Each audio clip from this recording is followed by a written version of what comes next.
Yes, n'umusozi kanezero komeza neza uri hose mu cyo gitandukanye barasirasu birengerazuba amajyepfo amajyaruguru of course mwenye nitwa Cheketu mugado cyane n'abana ukina n'abanya nasura atandukanye mu cyo gitandukanye nsibanganya inkuta nasenanga isana mitima kubangunye ngurura mu Kigali News 500 Shyaka TV 550 ku murongo TV twizera ko mumeze neza cyane. Turi mu masaha y'umugoroba urwego rw'ubugenzacyaha RIB rwatangaje ko rwataye muri yombi wigambye guhitana Pastor Theogene uzwi nk'Inzauke, akaba yaramaze iminsi avuga byinshi bigiye bitandukanye.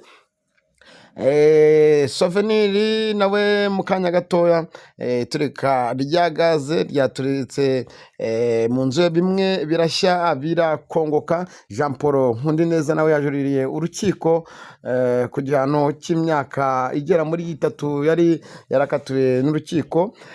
Amakuru rero agira kuri no mihanda nuko urwego rw'ubugenzacyaha RIB rwemeje ko rwataye uzwa Emmanuel wavuze yuko mu bantu bagera mu 10 bafashe icyemezo yo gukora umugambi mubisha wo kuba bahitana ubuzima bwa Pastor Theogene. Yavuze ko bamunyweye amaraso, avuga n'abandi benshi bashakaga kuba bahitana, dore ko yavugaga yuko mu gihe atari yarabaye umuhanuzi cyangwa umukozi w'Imana yabaga mu kuzimu. Nk'uko twakoze ikiganiro mu misiri imbere cyatambutse kuri Kigali News 500, twavugaga yuko RIB idashobora kurebera abantu nk'aba bavuga amagambo agiye atandukanye akomeretsa, kandi koko nk'uko twatabaje RIB mvuga ati n'umugore we Asia wa Pastor Theogene yakawugize icyakora kugira ngo uyu muntu ukomeza kuba yavuga amagambo atabwe muri yombi. Ijwi ryacu rwose RIB yarabyumvishe, akaba amajiye gutabwa muri yombi, akaba afungiye kuri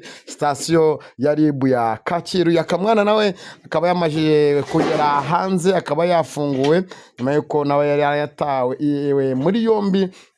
Ari byo akurikiranyweho byiza cyane, ariko nyamuna RIB yakomeje kuvuga yuko itazareba, ndetse hari n'abantu bakora ibyaha ngo bitwaje ko ari abanyamahanga badashobora kuba bafungwa. Akaba ariko Murangira Thierry yabwiye itangazamakuru ko uyu mugabo w'imyaka 25 n'umusore akaba yamajije kuba yatabwa muri yombi, agomba gukurikiranwa ibyo yatangaje, ariko bivuga yuko aramutse ahamwe n'iki cyaha yafungwa imyaka 3 niyazabu y'ibihumbi 100 cyangwa kugera ku myaka 5.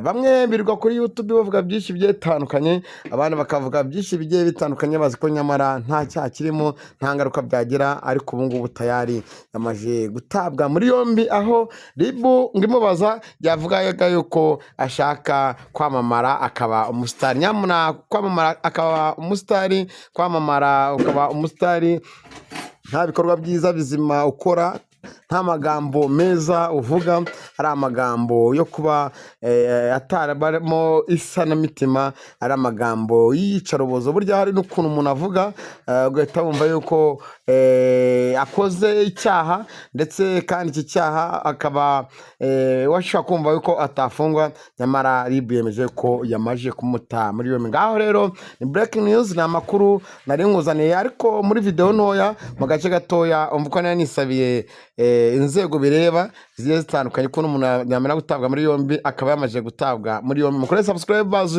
nyamara reke share ndetse na comment. Abantu 82,300 bamaje kuzura muri abagaciro, kandi Imana ikomeze ibahe impagarike n'ubugingo. Hari wambwa ati Isaka twazo nimero yawe Mirange ni 0788280395 kuri WhatsApp uranyandikira nkakuvugisha. Mukomeze mugire ibihe byiza, mukomeze mugire icyumweru cyiza. Ku munsi w'ejo n'akazi kandi muzagire akazi keza, kandi muzahahe